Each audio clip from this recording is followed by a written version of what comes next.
জানো তো, আমার হৃদয়ে একটি শহর আছে, দেখতে হুবহু সাহারা মরুভূমি, আর সেখানে একমাত্র জনসংখ্যা তুমি।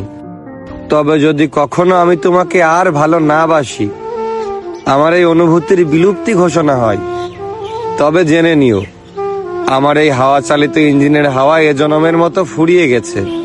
সেদিন সমাধিতে একটা ফুল রেখে এসো, যেখানে আমার জন্য তোমার ক্ষমা স্বীকারোক্তি আর তোমার ঋণ শোধে আমার জবানবন্দি।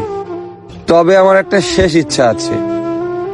আমার শেষ ইচ্ছা, আমার মৃত্যু সংবাদেও তুমি কাদার বদলে মন খুলে হাসো, না হলে প্রশ্নপত্রের মতো ফাঁস হয়ে যাবে তুমি সত্যিই আমায় ভালোবাসো। তবে ভালোবেসে ভালোবাসার কাছে হেরে যাওয়া নিয়তির এক নিষ্ঠুর অবিচার বলেই মনে হয়। মানে এত সহজভাবে বোঝানোর পরেও যে বুঝিনি, সে খুবই অযোগ্য, কারণ আমি কোনো কঠিন বই নই। দোয়া করো, একদিন ভোর হোক, সূর্য উঠুক, সবাই ডাকাডাকি করুক, আর আমার ঘুম না ভাঙুক।